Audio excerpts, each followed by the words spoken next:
Hello， 大家好，我是怡媛。1093那边传出来消息了，那这一次的消息可不可靠呢？刚好我们今天有出安装包，所以可信度其实还蛮高的。再加上技能的画风确实是很像。根据官方之前的透露呢，这一次是领袖统帅第6代的。那么为什么官方要安排一个第6代在中间呢？为什么这个时候才出现第6代统帅呢？明明第7代的步兵统帅才刚出现不久而已。那你们有发现到这个时间点其实还蛮吻合的，刚好全部伺服器都已经出了阵型军器系统。在之前官方有透露，之后的领袖统帅都会替换成远程统帅。那我从他们的技能看上来呢，不是远程就是攻城统帅了。所以今天我们来分析一下里面的统帅到底有谁。那首先第一个已经确认身份的就是维多利亚女王。那这个猜测不是我分析的，是爆料者分析的，那对不对呢？我也不清楚。不过从他这里看到的一些情报来说呢，比方说后面狮子的国徽，那上面看到银色边呢是觉醒技能，觉醒技能如果他这个国徽没有放错的话，这个应该是俄罗斯的国徽。不过我觉得他这个技能可能放错，不过我们先做个推测啦。据我所索到的资料，维多利亚女王的外孙女是俄罗斯的王后，所以她的觉醒技能会放这个旗帜也不意外。不过我推测这个技能呢，应该不是她的，可能是另外一个统帅的。从这里的技能看来，也没有办法猜测他到底是什么统帅。不过我觉得比较像是领袖统帅，不是所谓的攻城远程统帅。毕竟官方之前的说法是保留 MGE 的领袖统帅，但是移除掉了转盘的领袖统帅，所以他有可能是领袖统帅还在 MGE 里面。那假设觉醒技能不是他的话，那他的觉醒技能跑到哪里去了？那首先我们看泄露的图片，那你们有发现到呢，银边的其实有3个，也就是说可能会出现3个统帅。那我们从左手边第一个银色边的技能来看，那很明显的这个是男性来的，所以跟维多利亚女王应该没有什么关系，所以这个排除掉。那中间这个刚好的狐狸的耳朵挡着，所以我们看不到，我们先跳过，变成最后只剩下右手边了，所以他才把右手边的放去维多利亚女王那里。不过我随着图片里面的线索去搜索双头鹰的国徽有哪一些，其中包括俄罗斯、罗马帝国还有拜占庭。不过这个线索有一点广大，到底要怎么去找呢？结果又看到了这个符号，这个东西你们要找线索是真的很难，对不对？不过还是给我找到了这个符号叫奇肉，我不懂有没有念错啦，是基督教分支用的符号来的，其中包括天主教。就是说这个技能很大可能是属于第一张图的阿贝的，因为他的装扮最像天主教。不过眼尖的观众应该发现到，虽然这2个符号是很接近，但是还是有一点不一样的地方。为什么有一个 A 跟一个 O？ 那既然我们已经找到大致上的方向了，我们就随着这个方向增加 Alpha 跟 Omega， 就找到了一模一样的标志。然后我随着这个标志去找呢，结果找到君士坦丁。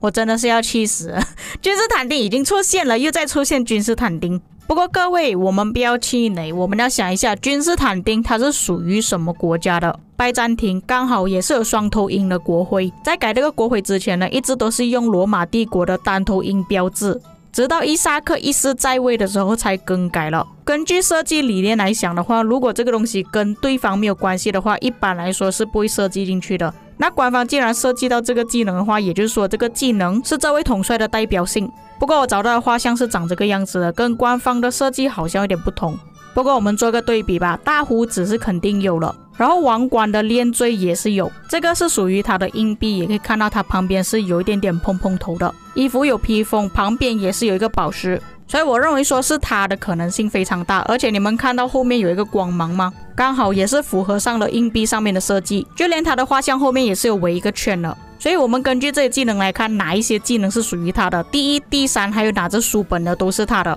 最后一个的觉醒技能我认为应该不是他的，因为我们看到第一张图片跟最后一张图片的样子差的有一点远，所以我才说刚刚维多利亚女王的觉醒技能并不是维多利亚的，可能是伊萨克一世的觉醒技能。所以维多利亚女王的技能很大可能被这个狐狸耳朵挡着了，具体上是什么东西就看不清楚，感觉很像是徽章之类的，不过从外貌上看来很像火漆哦，所以我又随着这个方向去搜索了，真的给我找到火漆了，而且是1830年维多利亚女王的火漆。这个火漆的样式是长这个样子的，我们就拿觉醒技能来做对比，看起来好像是又好像不是，确实狮子上面是有一个王冠的，然后这里出来的一点点好像是叶子，那由于狐狸耳朵挡着很多东西都看不到，所以我们只能猜到这里了。那么问题来了，剩下一个统帅到底是谁的？只能从觉醒技能看到样貌而已，也没有什么特别的象征。从他的样貌来看的话，比较像是阿提拉或者是萨拉丁那一代的统帅，也就是中东类的。这里还没有猜到的技能刚好有5个，第2、第4下面的3个技能。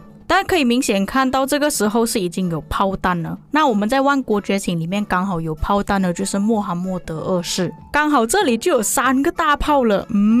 穆罕默德2世他的技能就是放3个大炮，难道说这个就是穆罕默德2世 P？ 我们就拿万国觉醒里面的设计来做对比，胡子有了，然后他的头盔上面有多一点点出来，也是符合条件。至于他的铠甲上面也是吻合，奥斯曼的头盔又跟这个图片长得很像，也是包头的哦。也就是说这张图片看起来像奥斯曼1世和穆罕默德2世的结合体，尤其奥斯曼1世的头饰特别像。虽然也有可能是其他中东国家，但是我们看萨拉丁跟拜巴尔，虽然萨拉丁是有一点点接近，但是上面的部分就不像了。根据官方的说法，目前他们只是把紫色统帅变成 P 化而已。穆罕默德2世是金色统帅，照理来说金色统帅不会再 P 化才对。那么我们再回来看奥斯曼1世，刚好他原本的技能就是有包括工程了，这边还没有用的技能其中还包括偷丝车。然后这里看到的部队刚好跟奥斯曼里面的技能有一点相似，都有一点像圆锥体，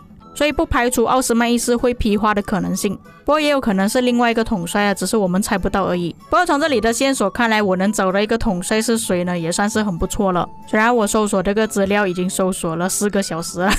不过还是让我比较不解，为什么官方会一次性出3个统帅？难道新的文明要出现了？那假设根据我们猜想啦，这里有不列颠，有奥斯曼、拜占庭，所以也没有什么新的文明啊，为什么会变成3个？又或者远程阵型的关系，官方觉得说现在的统帅太少了，远程统帅不够用，所以才打算出3个统帅。又或者其中一个统帅的文明我已经猜错了，毕竟我们只是猜到2个而已，最后一个还是没有猜到底是谁来的。不过我看到讨论区还是有不少玩家表示困惑，为什么新的统帅推出这么快，而且为什么不是工兵统帅？那你们有看过我之前介绍的高峰会影片里面有提到，之前官方是已经跳过了第6代的领袖，所以说这一次算是补上去而已。在这么短时间内出新统帅的话，会不会有影响呢？其实上一代步兵这么烂，也没有多少人去觉醒吧